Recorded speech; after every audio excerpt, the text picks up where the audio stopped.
What's up guys, going straight here back in the video. Imagine a timeline where Tory had never returned at Cobra Kai. How would this actually play out in the Cobra Kai universe? Well, for starters, because Kreese would try to still convince her, we could just simply say she never returns. Now, with Robbie, I feel like he would still make him fight Sean and Juvie, and Sean would still gain his respect for Robbie, so none of that kind of really changes. But to be honest, because Robbie doesn't have Tori to convince him. He actually never joins Cobra Kai because the reason Robbie joined Cobra Kai was to resent his father and Daniel. So in this timeline, he would just go on his own.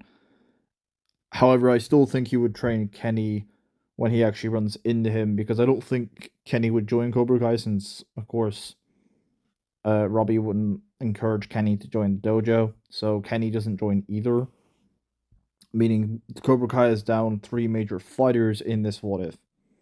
Now, the strange thing about this as well is Hawk would also never leave because the house fight would never occur. So the house fight never happens here, and Sam never gets afraid of Tori, so the house fight doesn't happen. And that's important because if the house fight never happens, Hawk doesn't change sides. He never changes sides. So Hawk is still part of Cobra Kai, even if he's wary. It doesn't change the actual outcome of him being a part of Cobra Kai. So, to be honest, the house fight doesn't happen and season 3 plays very much the same. The All Valley would be a bit different now, but to be honest, Devin still joins Eagle Fang. But to be honest, Miyagi Do and Eagle Fang should dominate Kreese and Silver, considering the fact that because Kyler and Piper would actually be their top students, we still have Hawk. And this is a much weaker Hawk who doesn't know Miyagi Do at all, would probably more than likely lose against any one of these major fighters. So I would actually say that Miyagi Do and Iko Fang lose. Now, I think it is possible that Hawk could eventually return if he was ever forced in a situation, but his actual turn would be a lot slower than the original if Tori never actually quit karate. Now, the whole time, what's Tori doing this whole entire video? Well, Tori's probably just chilling. But she has nothing wants something to do with our main characters, and this is more focusing on the other characters rather than Tori herself. So in season four, obviously, the All Valley would just end right there and then, because to be honest, season 5 wouldn't even happen, considering the fact that Mike would never be attacked by Silver, so he never really comes to recruit the Senkai Taikai. The Senkai Taikai only really happened because of Silver and Kreese, but if Silver and Kreese are already out of business and Cobra Kai is non-existent, or if Cobra Kai is still hostile and they would still shut it down, then there's really nothing that there's actually going to really happen, to be honest. So in this alternate timeline, Cobra Kai closes down, and Daniel and Johnny are actually going to win. Now, Daniel and Johnny would probably still team up with Chosen, but Kreese and Silver obviously don't really do anything in this timeline.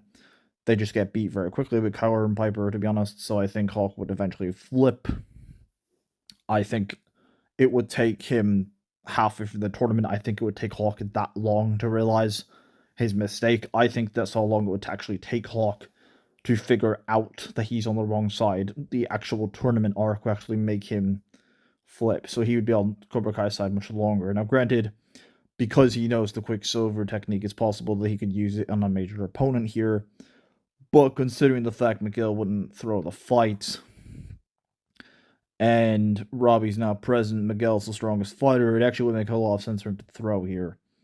So, to be honest, in this timeline, Cobra Kai loses and closes down. So that is it for this video and the alternate timeline of What If Cobra Kai. I hope you guys enjoyed the video, and that's what happens if Tori quit karate. The house fight never happens. Hawk remains evil, or potentially has a slower turn. And there would be a lot less drama between Sam and Tori because Tori would just leave the series.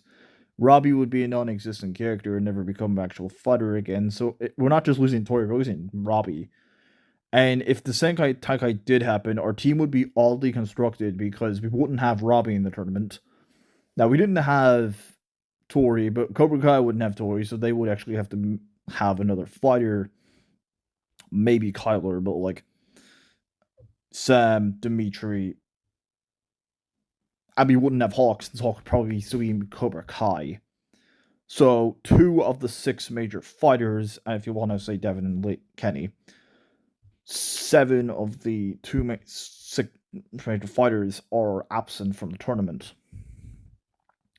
So we lose 2 major characters with Robbie and Hawk.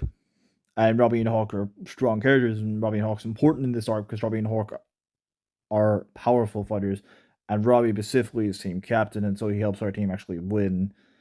So even if the Senkai Tekai did happen, Cobra Kai would still lose because they'd have that much weak fighters where they would have to get Quan or Yoon to probably have a chance against Daniel and Johnny, and that was a last minute resort, so I don't think Kreese and Terry Silver would even think of that. But that's it for this video. I hope you guys enjoyed the timeline and what if, well, Tory quit karate. As you can see, the house fight wouldn't happen, and many different events would be quite different, and so that's it for this video. And yeah, peace and farewell.